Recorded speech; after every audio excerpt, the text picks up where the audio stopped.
Bonjour les Itata, bienvenue dans votre émission Coutez ça. Les Antillais ont bientôt rendez-vous avec le monde de la mer dans le cadre du festival L'En-Mai, organisé par le Parc naturel marin, en partenariat avec l'Office de l'eau de Martinique. Et pour en parler, j'ai le plaisir de recevoir le vice-président du Parc naturel marin, qui est aussi président de la Ligue de voile de Martinique, Monsieur Gérard Josepha. Bonjour Gérard Josepha. Bonjour Astrid, et bonjour aux téléspectatrices et téléspectateurs de Zitata. Bienvenue.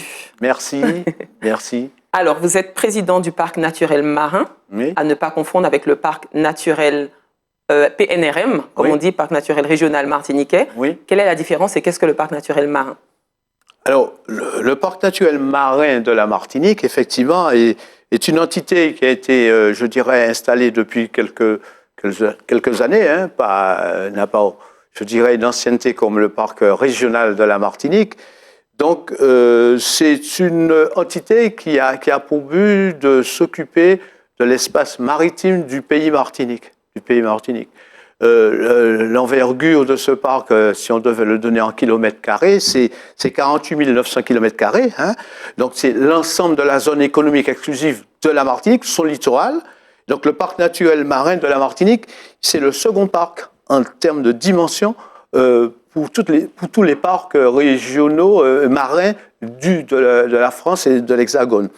Donc, il comprend l'ensemble des habitats marins, hein, principalement. Donc, nous sommes concentrés sur tous les habitats marins, mangroves, plages, îlets, etc., herbiers, les communautés coralliennes que nous avons autour. Donc, nous avons pour but et tâche, principalement, de préserver et de s'assurer de la préservation de cette biodiversité remarquable que nous avons en Martinique. Alors justement, quelles sont les actions qui sont menées au cours de l'année pour préserver cette biodiversité?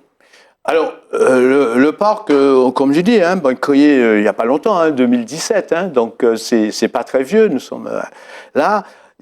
Effectivement, a pour objectif, donc déjà, comme je l'ai indiqué tout à l'heure, de permettre à l'ensemble de ceux qui fréquentent nos littoraux, nos plages et notre mer, de connaître et de protéger le milieu marin. Alors, comment ça se passe? Parce que là, nous avons une équipe, hein, donc d'agents et de dames et d'hommes qui participent autant sur le plan administratif que autres, que par exemple sur le plan du contrôle, de la gestion, et peut-être un peu de la police de la mer, avec des moyens nautiques, puisque nous avons deux moyens, un semi-rigide ainsi qu'une vedette, je dirais, pontée de 11,99 m, pas moins de 12 mètres. Quand vous dites moyen semi-rigide, ça veut dire quoi? C'est-à-dire que là, c'est un petit bateau, ce qu'on appelle vulgairement et traditionnellement un zodiac, etc. Donc, mais nous avons deux moyens nautiques qui nous permettent effectivement d'intervenir et de porter la bonne parole sur le littoral et dans toutes les baies de la Martinique et sur l'environnement nautique de la Martinique. D'accord. Quand vous dites porter la bonne parole, c'est des paroles de sensibilisation, de prévention.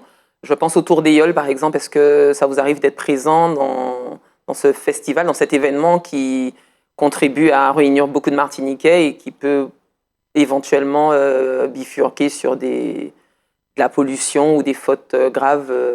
Absolument. Alors, particulièrement pendant le Tour des Yoles, nous, au niveau du parc naturel marin de la Martinique, un peu en amont, nous faisons au maximum de communiquer vers l'ensemble, je dirais, de tous ceux qui vont suivre effectivement pendant une semaine et même plus parfois, parce qu'il y en a qui débordent un peu, sur le temps, et c'est très bien, ils prennent des vacances en mer, de manière effectivement à communiquer sur les espaces qu'il faut protéger. Donc là, nous mettons, je dirais, un focus sur les zones, les baies, les trous à cyclones, les petites, je dirais, baies et les petites zones où il faudrait éviter, par exemple, de mettre de l'encre, disons, de faire trop de pollution.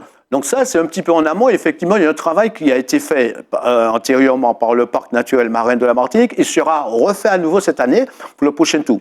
Et ensuite, tout au long, effectivement, de cette semaine de manifestation extraordinaire qui est le tour de Yoles de la Martinique, nous avons effectivement nos équipes qui nous sommes aussi bien à terre, sur les plages d'arrivée, que tout au long, là, en termes de, je dirais, d'accompagnateurs, de facilitateurs aussi pour certaines opérations, de manière effectivement à rendre l'activité Tour de Yole quelque chose de beaucoup très attractif et aussi qui soit le moins dégradant pour le milieu marin.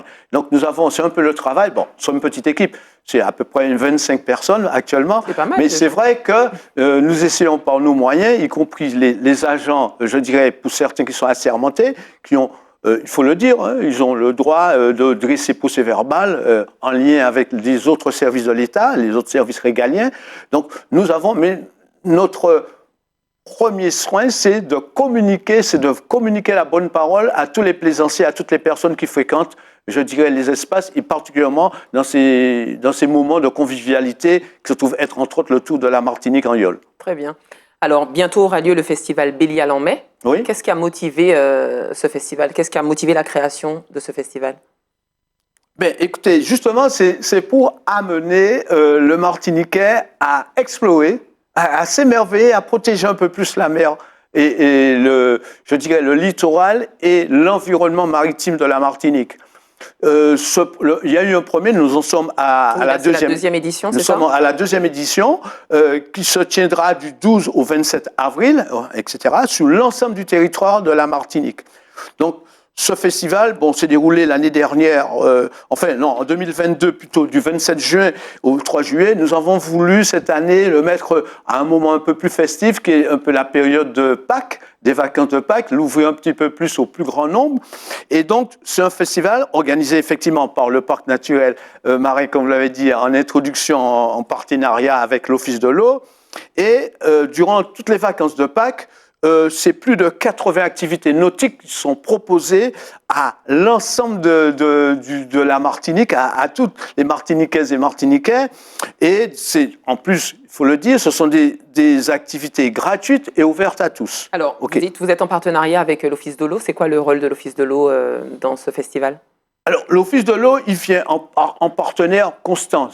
Nous avons effectivement, à une certaine, je dirais, légitimité à suivre les problématiques liées au traitement de l'eau, à toutes les problématiques liées à l'assainissement et tout ça.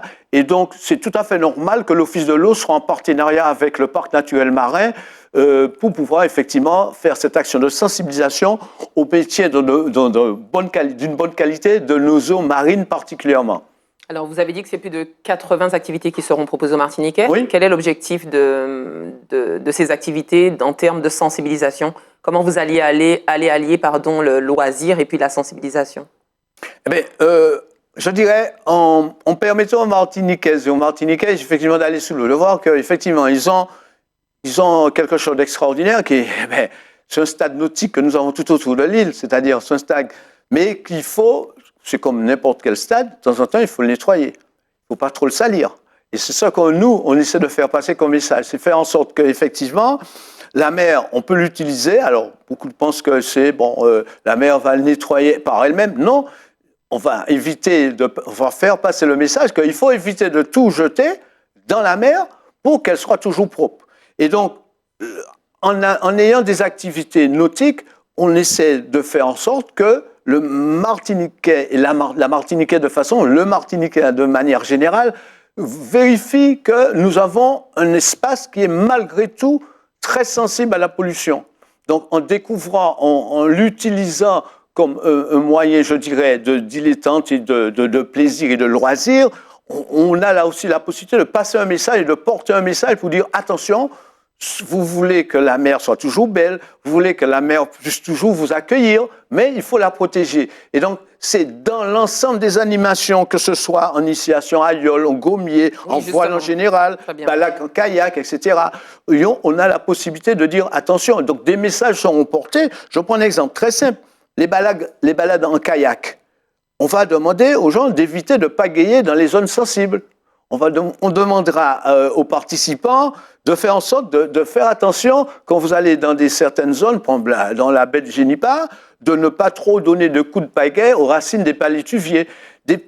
Voilà des exemples de bons gestes que nous allons, que tous les participants et tous les prestataires qui vont effectivement accueillir le grand public pourront faire passer de manière générale et faire monter un peu la conscience qu'il y a de protéger notre environnement maritime. Donc, ce qui veut dire en amont, les prestataires sont finement choisis et sont aussi sensibilisés au message qu'ils vont faire passer à la population. Ce n'est pas juste du loisir, il y a de l'éducation des prestataires pour transmettre un message, c'est ça? Absolument, absolument. Il y a eu un travail en amont qui a été fait effectivement par l'équipe du Parc naturel marin pour pouvoir, je ne dirais pas choisir un peu les prestataires, mais nous avons des prestataires qui effectivement qui travaillent plus ou moins au quotidien avec nous. Je prends l'exemple, il y a un prestataire, enfin je ne veux pas nommer particulièrement un pour ne pas effectivement faire de concurrence par rapport à d'autres effets, mais qui effectivement, on a vérifié que les prestataires qui depuis pour la deuxième année viennent avec nous sont des gens qui sont très sensibles à leur environnement, puisque c'est aussi leur outil de travail. Ils ont tout à fait raison de la façon de faire, ils ont tout à fait intérêt à ce que ce travail soit bien fait. Et donc, c'est une façon, effectivement, de poursuivre le travail que nous faisons avec ces prestataires, avec les excursionnistes professionnels, par exemple, ou d'autres, ou même les clubs nautiques, avec les bénévoles des clubs nautiques, pour leur dire, attention, voilà les bons gestes qu'il faut faire pour éviter de dégrader notre environnement, qui en fait compte qui est nos outils, notre stade nautique qui est la mer autour de l'île de la Martinique. Alors, très bien. Comme activité, il y aura de l'aïeul, il y aura du gommier, il y aura du kayak, de l'aviron, paddle, randonnée palmée, etc. Exactement. Alors, j'ai cru comprendre... Des baptêmes de plongée sous-marine, etc. J'ai cru comprendre que c'était aussi accessible aux personnes porteuses de handicap. Oui, absolument, absolument. Nous avons fait en sorte que certaines activités soient, je dirais, pas seulement le grand public X, mais effectivement qu'on puisse permettre effectivement à certaines populations qui ont, je dirais, des problématiques de déplacement puissent accéder. Alors, il faudrait, pour pouvoir permettre à tout le grand public de s'inscrire, puisque là, nous avons effectivement, il y a certaines actions et certaines activités qui sont déjà un petit peu complètes. Il y a effectivement, je dirais, un site internet où là, il y a une billetterie qui nous permet de faire. Ce sont bien des activités gratuites. Oui, ce sont toutes des activités gratuites et ouvertes à tous. Mais là, vous parlez de s'inscrire. Pourquoi faut-il s'inscrire? Mais oui, parce que... S'inscrire en amont, du coup. Donc, dès à présent, c'est possible de s'inscrire. Oui, dès à présent, en allant sur le site que je vous indiquais, bélialanmais.fr. Alors, Bélia s'écrit BELYALANME.fr. Oui, c'est ça. Donc, quand on va dessus, qu'est-ce qui se passe? Quand on va dessus, donc, vous êtes guidé, effectivement, pour pouvoir vous inscrire sur une thématique qui vous intéresserait, sur une action, une activité, une activité nautique particulière. Donc, alors là, on parle des activités nautiques, mais il y a d'autres temps forts. Il y a 3 temps forts. Alors, vous avez un village aussi en clôture, et puis vous avez une soirée culturelle. Est-ce que vous pouvez en parler un peu? Oui, alors nous avons tout d'abord le Bélia Village. Le Bélia Village sur la savane de Fort-de-France, du 26, le samedi 26 et le dimanche 27, avril. Donc sur la savane, donc il y aura un espace immersif et convivial où tout le monde pourra découvrir, apprendre un peu l'univers marin avec des activités ludiques, des activités culinaires, des ateliers divers et variés, des mini-conférences. Il y aura par exemple des conférences sur la problématique qu'on entend assez souvent ces jours-ci, des eaux grises et des eaux noires déversées dans certaines baies, dans certains endroits de la Martinique, où effectivement animés par les agents du parc naturel. Donc nous avons ce Bélia Village, le samedi 26 et le dimanche 27 avril 2025. Et nous aurons aussi le troisième temps fort, 3 soirées culturelles. Un temps fort musical également. Un temps fort musical, du vendredi 25 au dimanche 27. Là, toujours sur la savane, avec des concerts en live, avec Tania Saint-Val, Sahel, Ridla, Kélia, Paulin et Colobart. Donc nous avons effectivement toute une animation sur la savane qui devrait permettre disons, à la Martinique en général, je dis à la Martinique, c'est-à-dire mesdames et messieurs, et les jeunes et les moins jeunes, de venir effectivement pendant ces jours-là, découvrir un peu la mer, voir un peu ce que c'est que la mer et aussi participer à la défense de notre milieu maritime. Très bien. Et dans un ensemble totalement festif. Ok, très bien. Alors, les personnes qui ne sont pas forcément à l'aise avec l'outil informatique, est-ce qu'il y aura quand même des petites places qui seront réservées, qu'elles n'arrivent pas et que l'atelier soit complet parce que toutes les personnes se sont inscrites via Internet? Est-ce que c'est possible? nous essayons, parce que nous avons vu que certains ateliers ont déjà été, je dirais, un petit peu pris d'assaut. Et bon, nous avons voulu privilégier effectivement cette porte d'entrée pour des raisons, comme je l'ai indiqué, je dirais, d'organisation pour être sûr que, bon, maintenant, il y a des personnes qui ne seront pas forcément à l'aise avec oui, le site Internet. Mais de toute façon, nous allons continuer la communication d'une manière ou de l'autre par les réseaux sociaux, par l'audio, la radio, la télévision, pouvoir faire passer des messages complémentaires pour permettre effectivement au grand public d'être au maximum et de pouvoir accueillir le plus grand nombre, bien entendu. Bien. Et d'en profiter au maximum. Et absolument profiter pour que notre maire véritablement découvrir, je dirais pas découvrir, redécouvrir, je dirais, parce que je pense qu'il y a effectivement quelque chose de particulier. Alors, je voulais rajouter un petit point, si c'est faisable. Notre Bélial en mai, deuxième édition, s'inscrit dans une année particulière qui est l'année 2025, année de la mer, qui est portée effectivement par le gouvernement français, la mer en commun. Et donc, nous voulons effectivement montrer ce programme Bélial en mai et labelliser 2025, année de la mer. Très bien. Merci pour cet échange, Monsieur Josépha. Merci et à bientôt. Bonne soirée à tout le monde. Merci, pareillement.